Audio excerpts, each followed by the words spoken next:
Last man standing. I hear the voice as though in a dream, familiar, and yet not, comforting and terrifying at the same time. Why? It's Thomas talking about something I don't understand, and my head is killing me, and if only he could stop sounding so wrong. And oh God, I had a flicker of memory. Not Thomas. Someone that looked like him. Taking me back to the house, to the tree, and me arguing with him. Trying to convince him that he shouldn't do this while looking for an opening to attack or escape. But he'd either sensed my growing rebellion or decided it was time to shut me up for whatever he had planned. And as soon as we reached the bottom of the basement stairs, he'd been on me, holding a cloth to my face while wrapping his other arm tightly around my waist. I tried to break free, but it was no use. Thomas or not, he was big and strong enough to keep the cloth in place until the world slipped away. I opened my eyes, recoiling slightly against the brutal onslaught of the light as the room burns itself into view. I was next to the hole leading to the prison room, and there was not Thomas. And there... oh no. I knew Maya Thomas right away, and seeing both of them together just made their differences all the more obvious. The man standing above Thomas has attention to him, a coil of anger, stretched tight across some chasm where his heart should be. His back is to me, but I can tell by his posture that he's readying himself to attack even as Thomas tries to get up. He's going to kill him. I feel something lurch in my chest as I catch a glimpse of Scarlet on Thomas's stomach between the other man's legs. He's already hurt. I've got to help him. If I wasn't so fucking out of it and weak feeling, but I have to do something. I can try to distract him, but what if that isn't enough? I need a weapon. Maybe the leg from the bed I was using? But what if I can't hit him hard enough, or... fuck, can I even stand? I have to hurry, or it's going to be. I see an unfamiliar glint of metal shining out from on top of the chest in the prison room. What is that? Where did it come from? I pull myself closer. Thomas was talking to the man now, but I couldn't focus on what was being said. I had to make my limbs work, quickly and quietly. Try to reach that glinting bit of silver, before it was too late.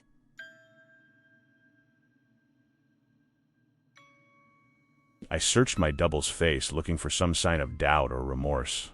Some kind of... what was the word? It didn't matter. Nothing mattered anymore if I couldn't find a way to stop him, or at least make him leave Rachel alone. Just take me, I won't fight you. And they sent you for me, not her, right? I was guessing at this based on what he'd said, but I could tell by his eyes that I'd struck a nerve. He may be working with Solomon or whoever else, but he was still afraid of them. I had a moment of hope that I'd started to change his mind, but then his expression hardened again. I'm sorry, but no gratis. You'd be unconscious or dead in the first few minutes, and I'd much rather carry her than you. His face brightened. Besides, they really just want what's in your gut. He pointed the bloody knife at my stomach. And I can just cut that out of you, can't I? This wasn't going to work. I saw movement out of the corner of my eye. Rachel. Maybe if I kept him focused on me, it would give her time to escape into the tunnel. The tree might protect her there, keep him from getting in at all. I just had to keep his attention on me and not look in her direction. Talk to him. Get him close, maybe. I could feel my strength fading as icy cold slowly spread out from my stomach, but I wasn't as weak as I was acting. Not yet, at least. You don't have to do this. You're me, right? Another me. Think about that. It's like killing a brother, or killing yourself. We're the same, he snorted. You think they didn't prepare me for your begging? We're not the same. They trained me. Changed. The man glanced away, and for a moment he looked different, uncertain and haunted. They changed me, I think. He shook his head, dispelling the brief doubt that had clouded his eyes. It doesn't matter. The only thing that matters is surviving, taking what's mine. What you've stolen from me just by existing. His smile widened. You see, killing you will solve pretty much all of my problems. I looked down to see Rachel, teeth gritted as she pulled a piece of metal free of his leg and slammed it again into his ankle. Howling, he turned toward her, kicking Rachel in the shoulder as he pinwheeled backward toward the wall next to me. I didn't hesitate, reaching out as far as I could.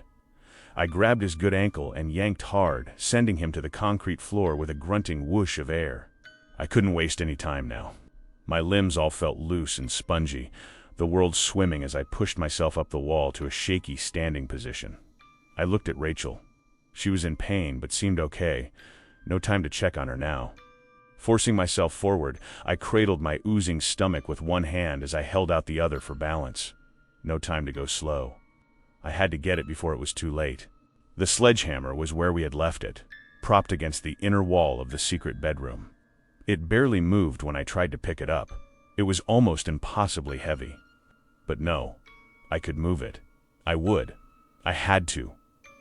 Taking my other hand away from my stomach, I gripped the hammer's handle with both hands. It was slick with my blood now, but I could at least drag it out of the hole and toward that other version of me. He was already rolling over, trying to get to his feet again. Once he did, even with his hurt leg, I didn't know if I could stop him. In the moment between moments, I saw what I had to do. Thought slow so I could act fast. Gripping the handle tighter, I yanked the sledgehammer forward and up, using my whole body's momentum even as my limbs began to go numb and my stomach felt like it was ripping wide. There was no time to think about aiming or worry about failing. I was doing what needed to be done, what would be done. It could be no other way. The iron head of the hammer swung through its arc, and even when it stuck the back of the other Thomas's head, it barely slowed. Instead, it drove him back to the ground with a sickeningly wet crack that changed to a pulpier sound as his skull broke open on the floor. The vibration from the impact shook the hammer from my grip, but it didn't matter. He was dead, and Rachel was okay, and I gasped as I hit the ground. Rachel was over me now, her eyes filled with tears. "You're going to be okay.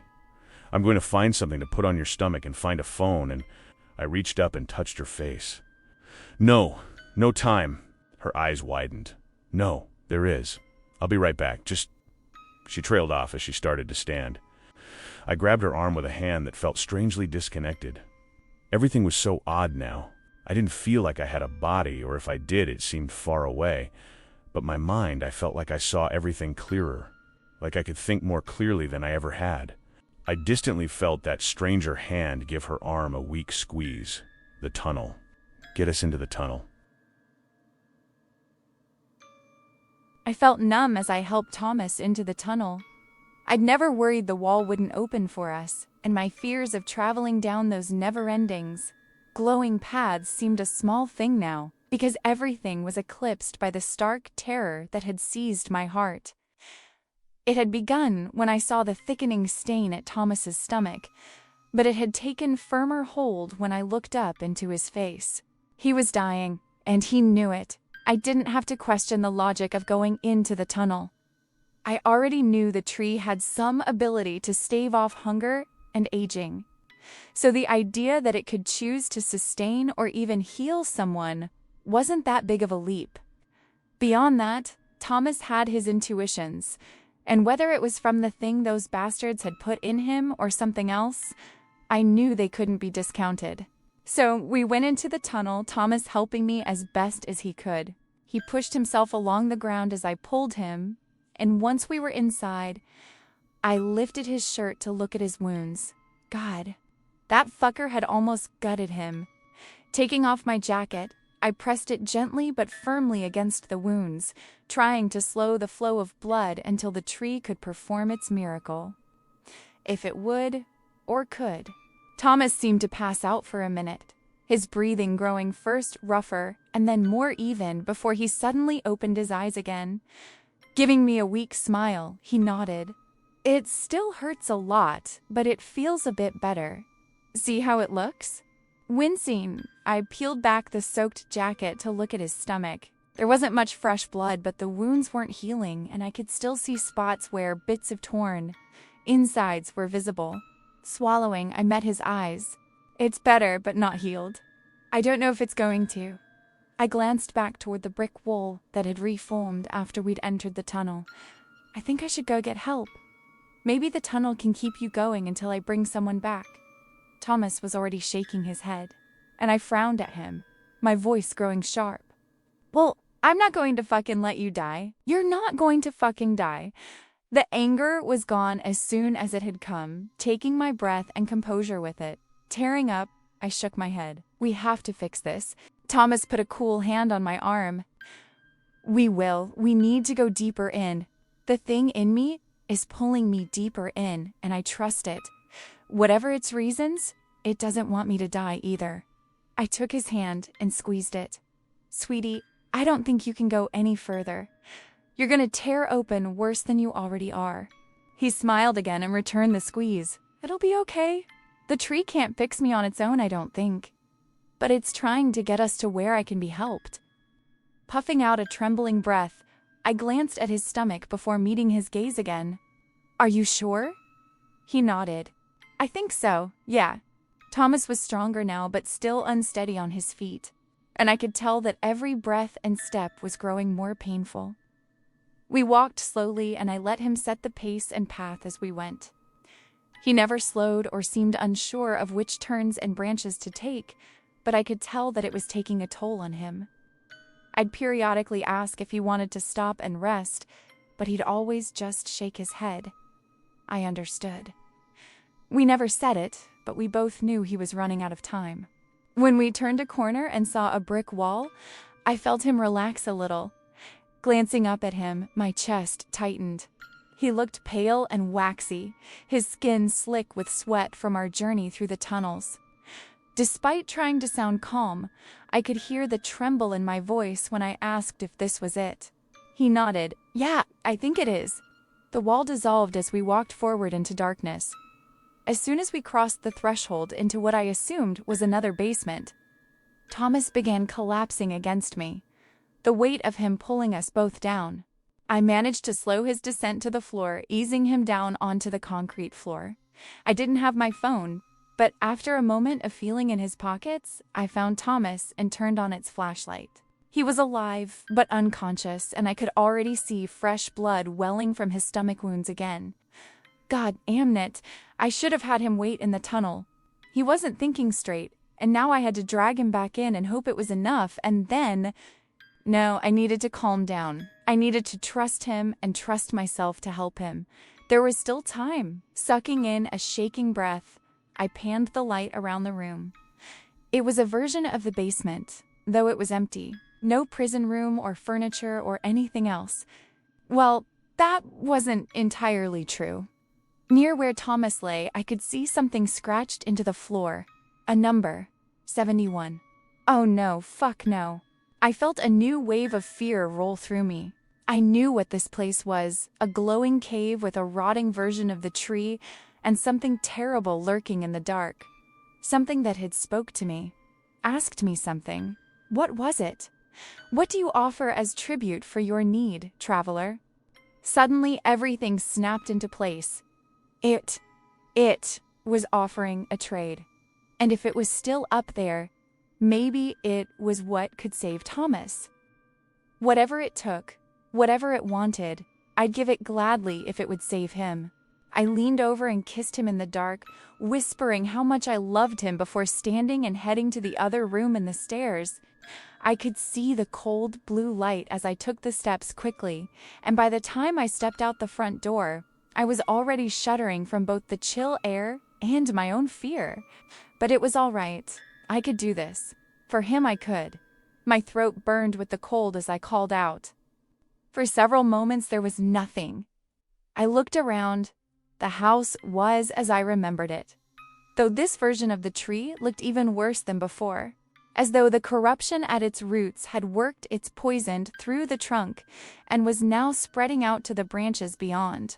On the far side of the massive cavern, I could see tunnels trailing off, and... Wait, there. I thought I saw twin blue embers glowing in that distant black. Took a nervous step forward and was about to call again when a hand fell on my shoulder. Letting out a scream, I spun around even as I stumbled back. It was a man a bit bigger than Thomas, though leaner and much older. Holding up his hands placatingly, he offered me a tentative smile set in a hard, unreadable face. Didn't mean to startle you, but you need to listen to me. You don't want to deal with that thing out there. I frowned at him. I don't have a choice. My Thomas is dying. I have to get him help. His face softened slightly. What's wrong with him? I swallowed. He's been stabbed. A lot. I heard the fresh tremor in my voice as I pointed toward the house. And he's going to die in there if I don't get him help. I was thinking maybe the thing that lives here could do it. His expression darkened for a moment and I felt a new thrill of fear. This wasn't a normal man. I didn't know if he was bad or not, but he had an aura of dangerousness that set me on edge. Studying me for a moment, he seemed to make a decision. Perhaps it could help, but you wouldn't like the cost. He hooked a thumb as the strap of the backpack he wore. I have medical supplies in here. They were meant for someone else, but I don't mind using some of them on your friend if you'll let me. I glanced back out across the tunnel. The blue lights were brighter now, maybe a bit closer. I'd like that, but I'm telling you, a first aid kit isn't going to cut it. He's dying. His expression didn't change as his eyes bored into me. I understand. I still think I can help him. Taking a step forward, he put out his hand. My name is Patrick, and I'm a surgeon.